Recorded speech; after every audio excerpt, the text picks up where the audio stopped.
Good morning, you're watching Businessworld Live. I'm Danie, Laurel. And I'm Delos Santos. Here are the biggest stories to kickstart this trading day, Tuesday. Metro Manila will remain under Alert Level 2 until the end of the month. As cases continue to drop nationwide, the entire Philippines is now at low risk for COVID-19. Regulators are calling on banks to monitor transactions that may be part of vote buying activities during the campaign season. And Philippine officials are set to meet with their Japanese counterparts to discuss infrastructure development and economic cooperation. We begin our broadcast with Metro Manila staying under Alert Level 2. That's until the end of February. And while there have been calls to further loosen mobility restrictions, experts say it's too early for NCR to de-escalate to Alert Level 1. Mobile journalist Pamela Vasquez with the rest of the story.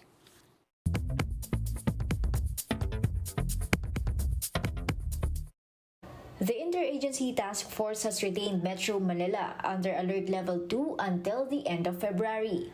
This was on the recommendation of Metro Manila mayors. Hindi po tayo totally dapat magbukas immediately. Dahan-dahan. Ang tingin po namin ng mga mayor, pati ng LGU. Malacanang said the IATF has also placed Davao de Oro, Davao Occidental, Guimaras, Iloilo City, Iloilo Province, South Cotabato, and Zamboanga City under Alert Level 3 for the rest of the month. Recent Health Department data shows hospital and bed utilization rate in the capital region both on a downward trend. The mayors added that one of the reasons for their cautiousness was the ongoing election campaign for national candidates. Meanwhile, Health Secretary Francisco Duque wants to see more improvement in the data. Duque mentioned that while the NCR's 2-week growth rate is currently at low risk, the average daily attack rate is still at moderate risk. Ang katumbas ng moderate risk sa alert leveling system is level 2. Na dapat umabot sa 7, yun ang threshold, or below, hindi tayo makakapag-de-escalate to alert level 1. Last week, Presidential Advisor for Entrepreneurship Joey Concepcion called on the government to further ease restrictions in Metro Manila and other areas with high vaccination rates. But medical groups agreed it's too early to downgrade Metro Manila to Alert Level 1, as many are still unvaccinated. Marami pa ring seniors at saka mga immunocompromised ang hindi pa nababakunahan. Tapos yung ating babakunahan na kabataan na below 5 to 11. While 99% ang fully vaccinated, pag tinignan sa lahat ng mga priority group, kailangan pang i-push natin yung A2. Mobile journalist Pamela Vasquez, We Are One News. And after grappling with the Omicron surge, the government says the entire country is now back to low-risk level for COVID-19. This is supported by the improvement of COVID-19 risk levels in highly urbanized cities in Luzon as of yesterday. Now, in a tweet, Octas Guido David noted that the cities of Angeles, Dagupan, Lucena, and Olongapo are now at low risk for the virus, while Baguio and Puerto Princesa improved to moderate risk category. Now, David pointed out that cases outside the metro continue to decline, but he is calling on the public to continue observing health protocols.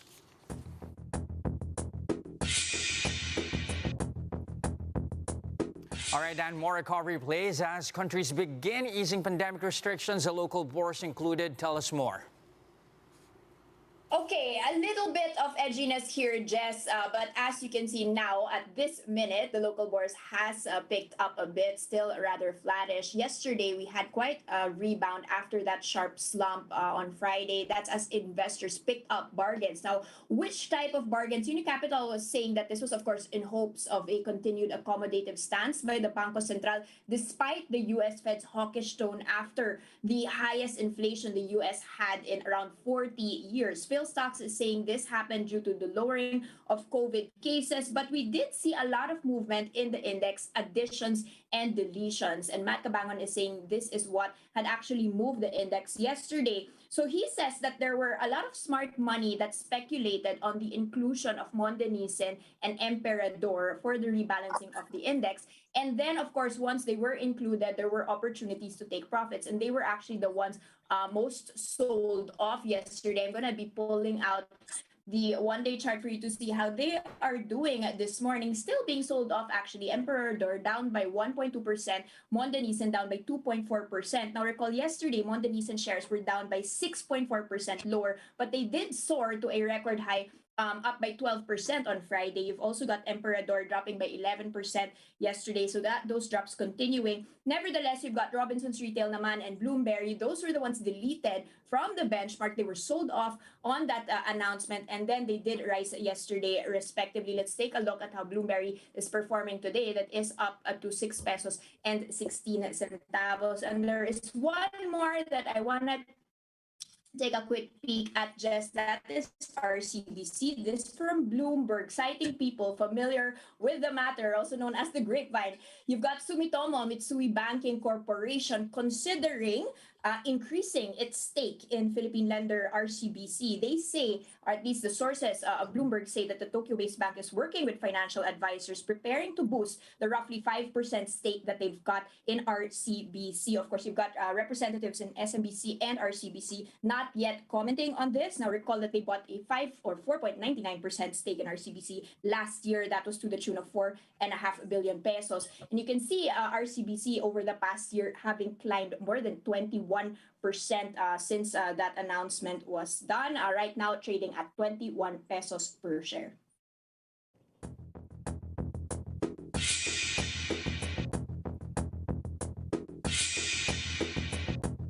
Now, circling back to our top story, with NCR staying under alert level 2, how is the mall sector doing amid looser restrictions? Let's get the lowdown from Stephen Tan, president of SM Supermalls.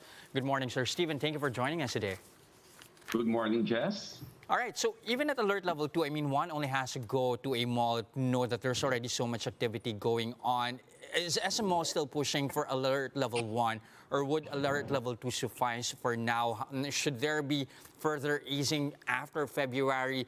Are you at least already making preparations? Yes, we are. As a matter of fact, well, we will be very happy if, we shifted to alert level 1. That means we're at extremely low risk by that time. But as it is right now, we're doing okay. We're doing well.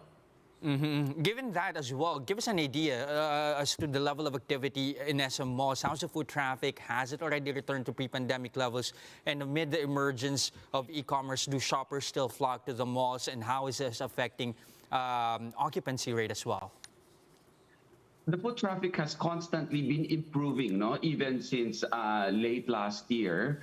As we announced, as we shifted to alert level 3 earlier this year, like second week, I think, or third week of January, when we shifted to alert level 3, it wasn't as severe as the previous alert level 3. So we're quite happy with all the improvements that's happening. Mm-hmm. Now, given as well, you mentioned foot traffic, at least so far, has improved. How about occupancy rates? Our occupancy rate has not really dropped. No, we have maintained a healthy around 85 to 90% occupancy all throughout the pandemic. Now, as a matter of fact, there are still a lot of new tenants that are opening. Even during the pandemic, we opened IKEA, one of the biggest in the world. We opened several Decathlons and several Nikes, in our malls. So I think retailers are still very bullish with our economy and what's going on.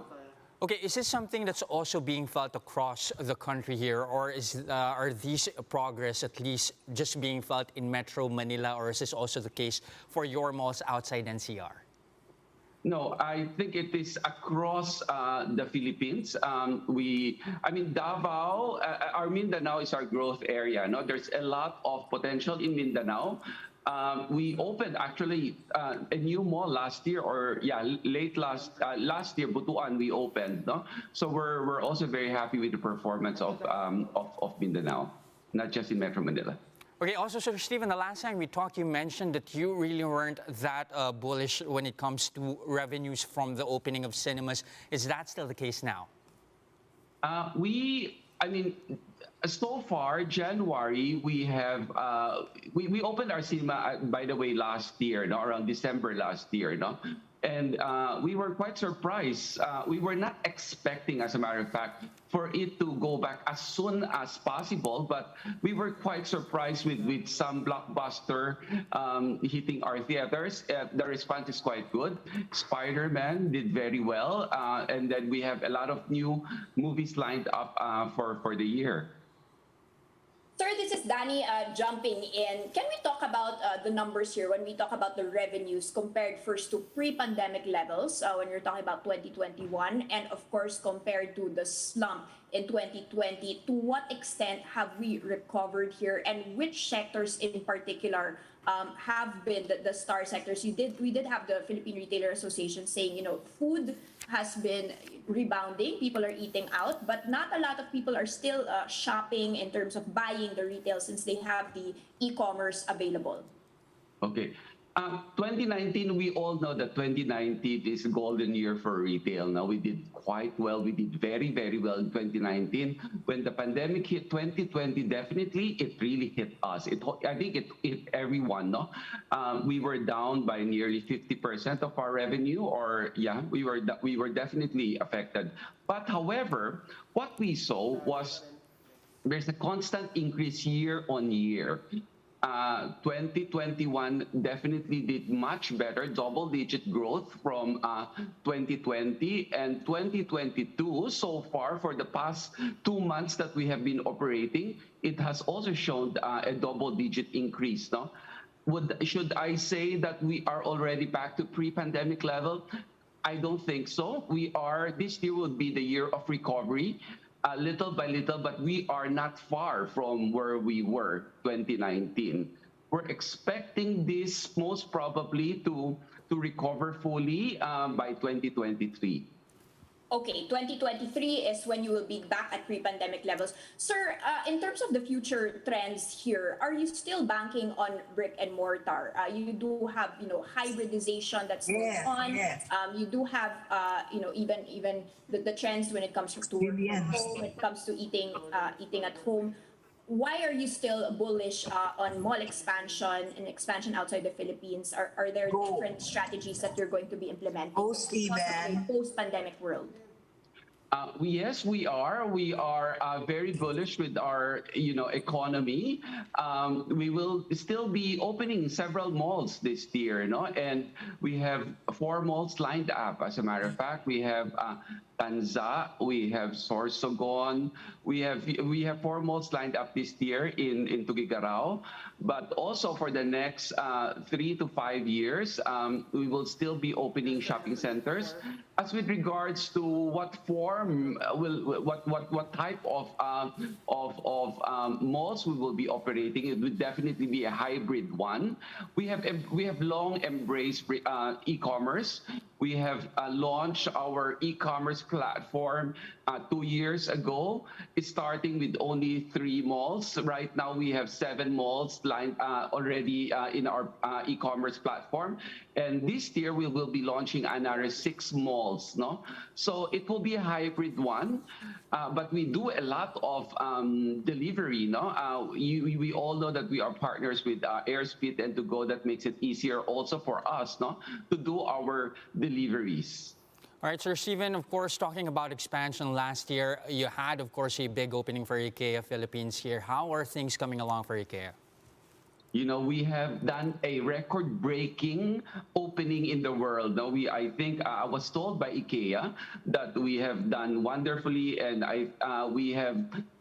it is the biggest opening day in the world, for IKEA when we opened IKEA last November.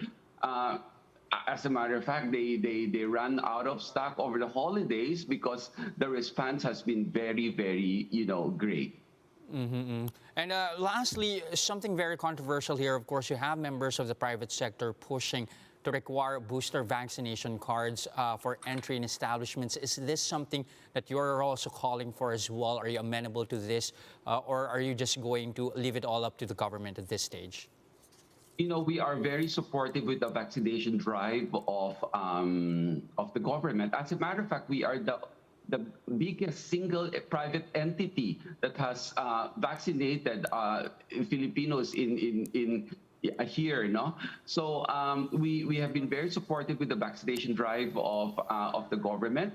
We leave it up to the government, and we will definitely comply. But however, I wish that we could all hasten also the vaccination of the booster in our country, not just in NCR. All right, thank you very much again for your time this morning, Stephen Tan, President of SM Supermalls. Thank you, Sir Stephen. Thank you, Jess. Thank you, Daniela. Now, coming right up, the AMLC tells banks to keep their guard up as large transactions may be used for illicit activities such as vote buying. More of that and other stories when Business World Live returns. Stay with us.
You're still watching Business World Live here on One News. I'm Jess Delos Santos.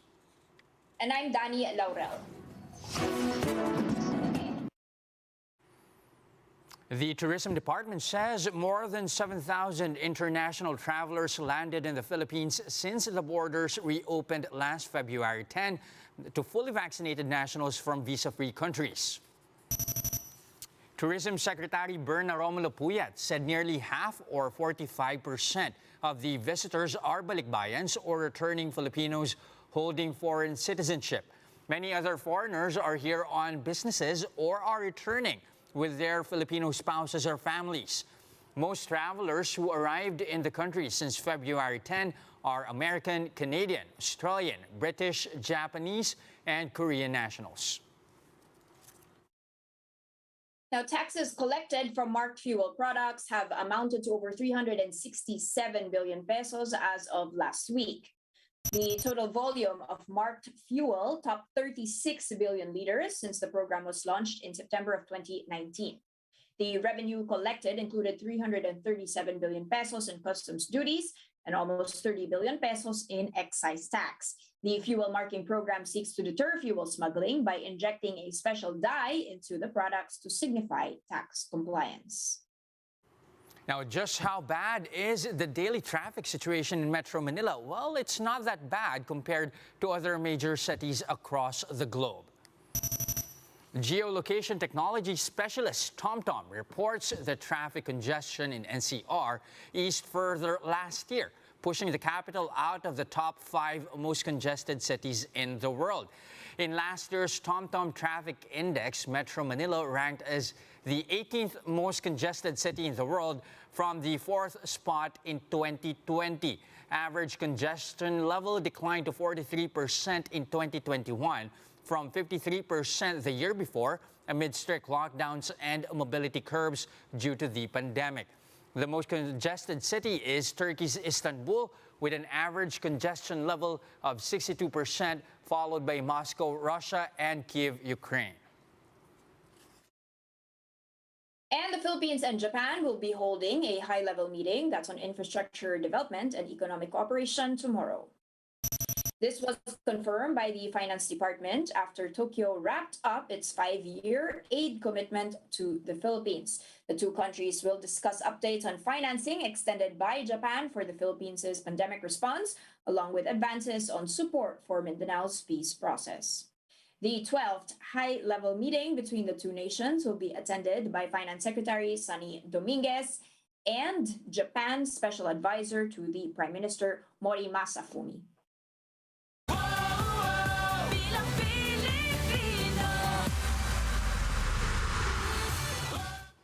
The Anti-Money Laundering Council urges banks and financial institutions to closely monitor large transactions that may be part of money laundering and vote buying activities during the election campaign. AMLC says suspicious transactions include unjustified large cash deposits and withdrawals, unusual transactions that are not in line with everyday dealings, and structured cash deposits and money transfers. Other red flags include the use of multiple accounts by a single person and use of several money service businesses to send funds. The Parish Pastoral Council for Responsible Voting, or PPCRV, said they have been alerted about offers of money to buy Filipinos' votes ahead of the elections. The next presidential debate is set to be a one-on-one fight between Calyodi de Guzman and Bongbong Marcos. This as 4 other prominent aspirants decided to skip the debate hosted by the network of one of the FBI's most wanted, Apollo Kibuloy. Jen Calimon with the details. The very first face-off debate of the presidential aspirants is set to happen today. It is organized not by the COMELEC, but by the Sunshine Media Network International, or SMNI, owned by the controversial Pastor Apollo Kibuloy. And for the first time this election period, Bongbong Marcos has agreed to participate in a public debate. But 4 of the 6 prominent candidates are absent in today's debate. According to Vice President Leni Robredo's camp, she cannot attend the debate due to her campaign rally in Panay. Same with Robredo. Manila Mayor Isko Moreno's schedule is also jam-packed, for his campaign in Samar is scheduled for today. Senator Ping Lacson, on the other hand, said that they will not attend the debate since since Kibuloy has already endorsed the BBM-Sara tandem. Meanwhile, Senator Manny Pacquiao disclosed that he rejected the invitation. In a statement, he said that he cannot attend in an event organized by Kibuloy's media arm, for the latter is wanted in America due to grave charges. For UP Political Science Professor Jean Encinas Franco, Calyode's participation would be advantageous for him. At least si Calyode, mabibigyan siya ng espasyo, katulad din ng nangyari sa KBP. Magkakaroon din ng chance for him to outline his agenda kasi medyo nahuuli siya dun sa lineup ng mga candidates according to survey. Encinas Franco said that the decision of other presidential boss to not attend the SMNI debate is understandable, for they have anticipated that the objectivity of SMNI is already compromised with BBM's endorsement. In the end, it's the voters who are most affected by the candidate's decision of not attending in a public debate. Hindi lang naman yung sa Pilipinas, no? Yung demeanor, kung ano yung tsura mo, pag sumasagot sa tanong, pikul ka ba, sincere ka ba, magsalita ka ba, simple ka ba magsalita, nanaintindihan ka ng lahat, mukha ka ba sincere ka doon eh. So madaming hindi, marami naman. So ang tingin ko sa pangkalahatan ng tao dito, ang taong bayan. Reporting for News 5, Jen Calimon, We Are One News. And that's the first look into the business day this Tuesday, February 15, 2022. I'm Jess De Los Santos. And I'm Danie Laurel. Mask on, wash hands, stay safe, Philippines. We are One News.